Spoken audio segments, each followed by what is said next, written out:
everyone. I'm Matt Tanner, Head of Developer Relations at Moesif, and your host for today. Welcome to the From Vision to Venture podcast.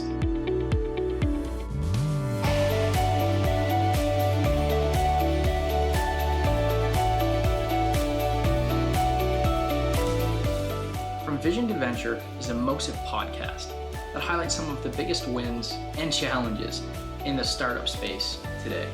Every episode, we'll talk to different founders to discover some of the strategies that they've used on their journey from being an early stage startup or a little bit later stage. Whether you want to hear more about how to manage life as a founder of a startup or raise a round of investment, this is the podcast for you. Our guest on this episode is Josh Twist. Josh is the co-founder and CEO of Zuplo, one of the most cutting-edge gateways that are out there today. On today's episode, we're going to chat with Josh about some of the challenges that he's faced, as well as some of the big wins that they've had over at Zuplo in the last few years. With that said, let's dive right into the episode.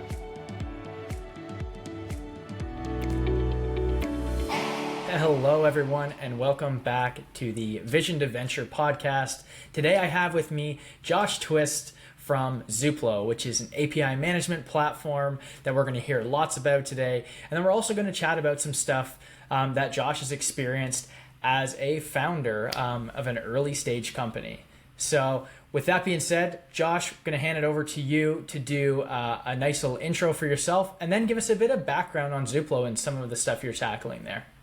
Awesome. Hey, Matt. So Josh Twist, co-founder and CEO of Zuplo. Some background. I'm British, if you can still hear the remnants in my accent, but live in the west coast of the US. Used to be an engineer with Microsoft. I moved over with them in 2010 and live in Redmond, just outside Seattle. I was there for 5 years, founded several services in Microsoft Azure Logic Apps, Power Automate Pro, mobile services, and most notably Azure API Management, which is a competitor to the product I'm shipping today. Then I was at Facebook for 5 years, led product for Facebook Analytics and for an org called New Experiences, which was really fun. I was one of the first teams to try and take on TikTok. Lots of good stories there, but not super relative to DevTools and so on. And then I was at Stripe for a little while where I was head of product for payment methods. So I led the payment methods org, including all the APIs. So I've been a customer and a vendor, and I've been around APIs my whole career and very passionate about developer tools and developer experiences, which, you asked for some background on Zuplo. I'll sort of start with, the notion to me that API management as a category is kind of broken today. And I saw this as a vendor at Microsoft when we launched a product, Azure API Management, through an acquisition. We acquired a company. It was around the time Apigee was coming to fame, long before they were acquired by Google. And instantly it struck me just how almost hostile these tools are to developers in terms of how alien they feel. Your configuration is stored in databases. They don't work naturally with Git. You have to write weird scripts to deploy them. They're heinously unprogrammable. Yes, most of them have some kind of extensibility model with plugins, but it's really hard, and it should be so easy for a developer to deploy their superpowers and just extend the gateway, and it should feel like writing code anywhere else. And so we've designed Zuplo to solve all of those problems. It's extremely collaborative, and one of the most important things we think about is shortening the feedback cycle. So you can deploy a new environment in Zuplo in under 20 seconds. You can have as many environments as you like. Speed is everything to us. And then another thing that's unique about us, when we started this journey, I thought, well, what does the future of a gateway look like? If you're starting from scratch, how would you design the future gateway? And instantly we knew we had to build something from the ground up because we knew that edge compute is the ideal place to run and host and operate a gateway. And so we built Zuplo from the ground up. We run at the edge. We deploy you to 300 data centers around the world. So we're the best solution for multi-cloud. We're the only solution really if you're doing any edge compute and you want to have a gateway in front of it. But that's a little intro to Zuplo. Awesome. Thank you so much. I'm sure many of the listeners will go and check that out, especially if they're looking for a new APIM solution or if you're looking to replace the one that you already have with something just a little more performant and edge-based. Now, let's move on to some founder-specific questions. So you and I have chatted lots over the last few years, and there's been some really, really good insights that you've given me. One thing that I really want to touch on is, and every founder is going to have tons of stories, but maybe you can pick one where you've come across a significant challenge as a founder, and then you've had to solve that challenge for the better, hopefully, or maybe it's something that you're still dealing with. But yeah, I would love to hear just a little bit about, some of the challenges that you faced as a founder and how you solved those. Yeah, I think this is a good one to talk about because I don't think it's talked about enough, and that is just how hard it is to get started, to get traction going. You only hear really when you look at TechCrunch and YC or wherever you source your information, you only hear about all these rocket ships where it looks like overnight success or lightning in a bottle. And let's be brutally honest, most businesses are not like that. I had the benefit of working at these large companies before where I started lots of new services and just had access to such incredible distribution that I'm used to getting like 100 customers on day one and, or if it's in the consumer space, millions when I was at Facebook. That's really hard when you don't have that distribution, when you're not at Big Co. And at first it's disheartening. I just chatted with a fellow founder, friends with a guy called Vijay Raji, who said he went through the same thing where we kind of built the product, we had a hypothesis, and we knew we'd build this extremely differentiated experience, so people just had to taste it and they would know it was better and they'd come and use it. But actually getting people to just come and try it out and motivating them and understanding how to pitch the value of the product was so hard.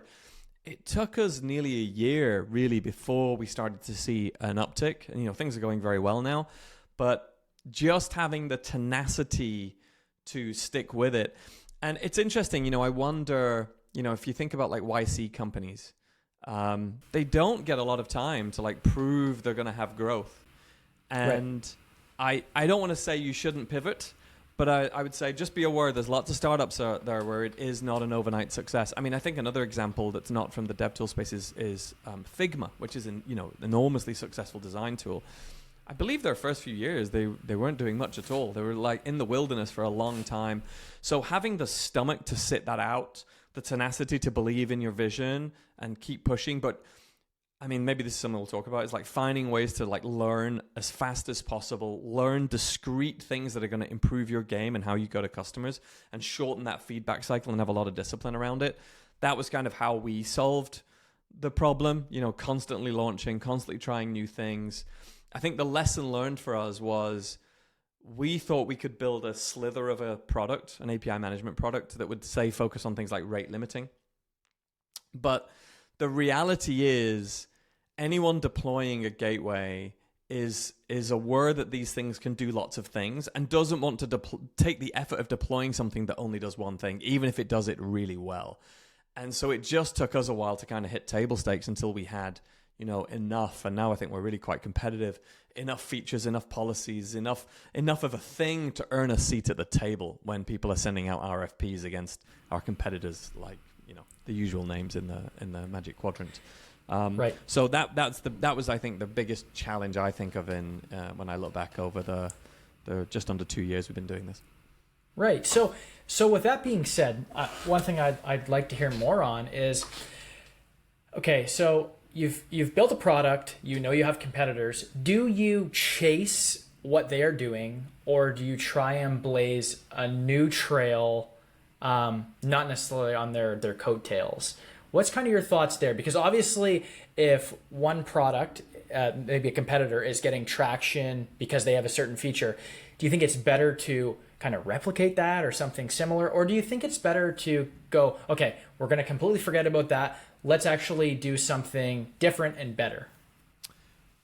One of the things, the best product and engineering culture I ever worked in was Facebook. It's just a mind-blowing place. And one of the mantras is don't worry about the competition.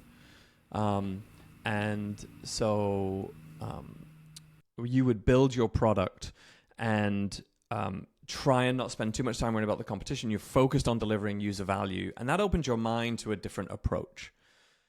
For us, that was very much the take. We sort of started with a fresh sheet of paper, what does API management really mean? And, we actually have some different answers to that, some stuff in the pipeline we're working on that is not what the competitors are doing.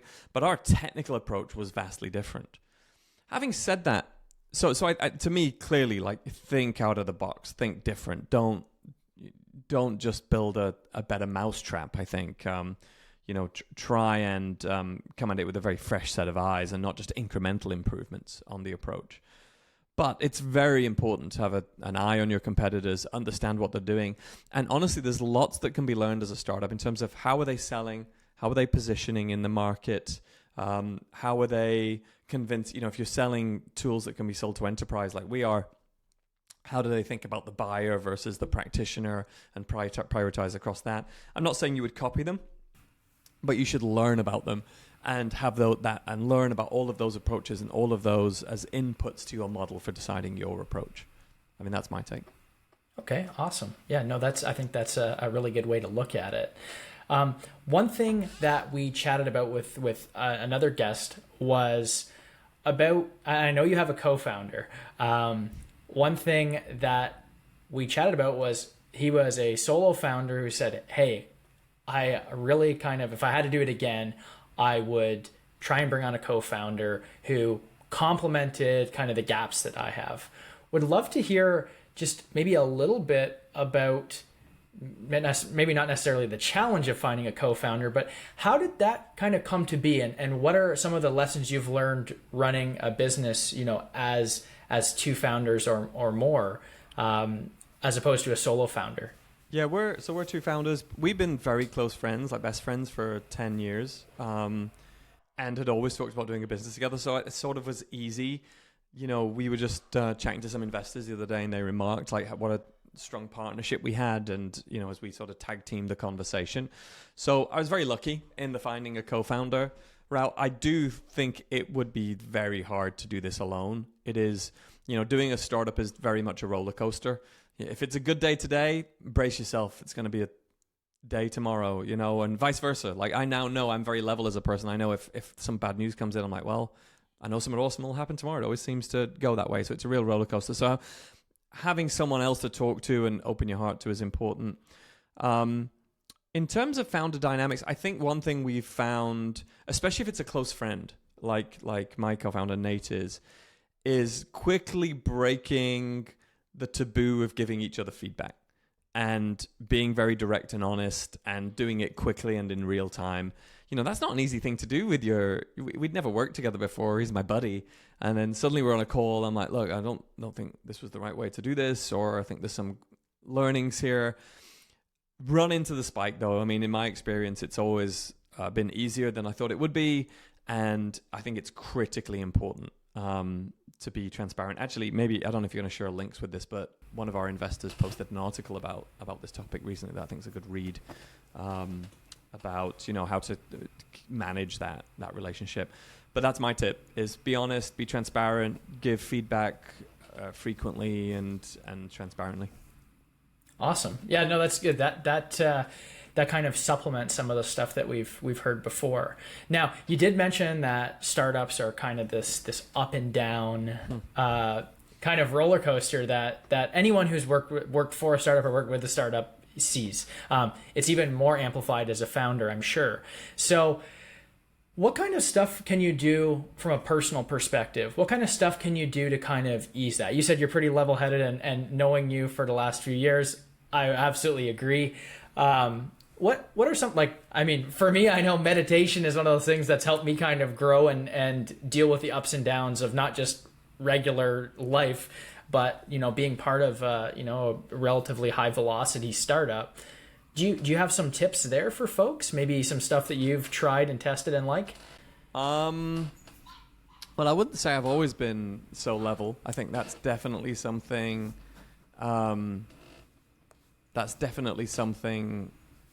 that's newer. I think that or has improved since doing a startup because it's been tested, right. Look, I don't have any magic pill here, but I think meditation's one. I personally struggle with meditation. I'm sure I can do it. I've tried many times, but my head is like a box of frogs. So probably would be a good thing for me to do. What is critical to me, and actually I broke my rib recently and had to take 5 weeks out, is exercise. So, I live in two places right now. I live in this little room here, and then I live in the gym. That's my only two places I exist mostly. But the gym is so important to me. Working out, getting a variety of exercise. I play tennis and so on. And this isn't novel. If you look at really smart big companies, like they very much encourage, they push their leadership and talk about how important exercise is for like stress reduction, getting outside of the workspace, doing something different. But overall, I sense my anxiety is higher. So exercise, like do it, find the time for it, really prioritize it. I have blocks in my calendar where I'm going to go and exercise, and they're pretty much non-negotiable. Right. There's exceptions, but they're rare, honestly. They're rare. So you find that if you're able to, like, you look at that as a major part of self-care as a founder, and even just as even an employee, I guess you could use it that way. You see exercise as kind of that major kind of foundation to making sure that you're successful within the business and personally. Yep, it's the most important thing for me. It really helps. And I know one thing that we won't discuss in detail, but you and I are big proponents of plant-based eating as well, which is so. Yeah, are you still on the? I still am plant-based. I'm still vegan. Yeah, I don't. I mean, so is Nate actually. So it's working for us. It's certain. I mean, the other thing actually I would say is sleep and focusing on sleep. Actually, this is a good point. I'm glad you made me think of this. I used to work with folks like execs at Microsoft and so on, and they would be sending emails at 2 a.m. and then again at 5 a.m. And I'm like, are you getting 3 hours sleep? And I used to think, cool, some people are wired like that. I think about the world very differently now. I think that's not healthy, and I don't think it's productive. I don't think you're getting the best out of yourself if you're only giving yourself 3 hours sleep on a regular basis. I avoid that. I try and get 7. I usually don't. I just struggle past the 6 hour mark. But that is something I'm willing to prioritize. I've also learned, because my next day is just so much less productive and less impactful. I'm less good at decision making. I'm more anxious. All of these things. I even have learned, because I track everything. I have a Whoop and a 8 sleep bed, and so I very much prioritize it. I've learned that if I work too late and I'm very actively working very late at night, it then messes my sleep up. So whenever possible, I try and stop working by like 8:30, which I know a lot of startup founders might think that's crazy, but I've just found the balance for me is that overall I'm going to get more productivity if I find that balance. Particularly around sleep and exercise, my overall productivity is going to be way higher. I think even Elon says this. I think he says less than 6 hours sleep is is counterproductive. And he's pretty intense. So. Yeah, and I mean, there's a book, I forget his name's Matthew, I can't remember, but it's a book called Why We Sleep, and it goes into all of this stuff too. And there's another book called Rest. I forget exactly who the author is, but they speak about the exact same thing, where productivity is about health, and part of that kind of cornerstone of that is making sure that you're resting and sleeping correctly. And when you talk about exercise, it sounds like you talked about playing tennis and stuff like that. It's exercise, but it's also restful in a sense that you're doing something you enjoy. And a lot of people think rest means sitting on the couch watching Netflix, and that's what you should be doing with your nights as a founder. But maybe it's about spending time with your family. It's about going out and playing tennis or doing stuff with friends. You need a second place, right? It's a place where I'm not thinking. You do. And I can't think about work whilst I'm playing tennis. I just can't do exactly. it. And that's a good thing to have occasionally. Is to be forced to think about something else. So the last piece here, and we've got a couple of minutes left. I mean, you've given us a ton of insight, and we've kind of already covered some of this, but what are the 1 to 2 tips that you would give to other founders or aspiring founders, whether it's, block out time on your calendar for exercise or anything like that? What would you say if someone came to you, you're in an elevator going down, you've got, a few minutes to chat with them, what kind of advice would you give them? Tricky. Yeah, obviously look after your health. That's going to be a superpower for you. I think another one is around how you work a problem and give yourself time. So this is, I'll do a corollary. First of all, decide what your organization really cares about. And we are an organization that cares desperately about developer experience. It is the very core of our DNA, is like, how good is the developer experience? And so when it comes to designing solutions for that core number one priority, it's sometimes tempting to say, hey, we want to ship X and we're going to just move really fast and get something out and we're just going to work the problem. I don't always think that's the right call now. I have found if I give things a little bit of time to marinate, and so when I'm driving around in my car, driving to the gym, that I'm still thinking about work all the time when I'm doing that. If I give myself, even if it's just a day or two, to like sleep on a problem I'm working on versus like rush it out, if it's an important problem, it's worth giving yourself that time. It is worth giving you that time. I'm all about pace and execution speed. That is, my ultimate mantra is like, we got to go fast. Learned a lot of that at Facebook. But I have seen there's a countenance to just forcing a design through a hole. Like I'm going to get this important thing out through a hole. So give yourself time. And honestly, the solutions and the realizations that I and Nate and the team come to when we do give ourselves a little bit of soak time on a problem, it really allows us to come up with an optimum design. I keep quoting this, but love Elon or hate him, whatever you think about him, he's a pretty smart guy. And he said recently about how engineers, if you present them with something, they will like optimize that thing and not question its existence. It's just the way we're designed to think is we don't challenge the process enough. The best design for these things, often you're questioning why do we even need this thing and can we remove it? And it takes time to really swim in the waters of what a solution looks like. And what we end up coming up with when we do that is so much more elegant. The best thing about it is when someone doesn't notice the design work that's gone into it. Like, they're like, that's obvious. That's obvious how this should work. And you're like, you have no idea how not obvious that particular solution is. But we marinated on it, we thought on it, and we swam on it. And yeah, we came out with what we think is a great design. Awesome.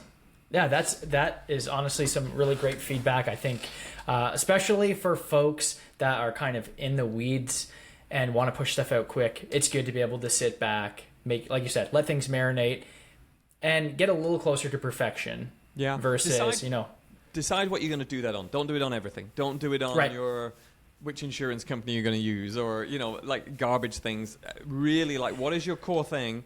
That's the one. That's the core sort of brand value or whatever it is you want to say. That's probably the thing where it's worth giving yourself some marination. Right. So if it's important enough to think about in a really deep level, give yourself the time to make sure that you've, seen it more completely. Awesome. I think that's some great advice. And with that, we're going to sign off for today. Josh, thanks so much for joining. If folks want to get a hold of you, see what you're up to, where's the best place for them to find you? I'm on Twitter, X, Josh Twist, Zuplo.com, josh@zuplo.com email. I'm happy to chat with anyone. Check us out. Awesome. Thanks so much for joining, and we'll chat again soon. Thanks, Matt.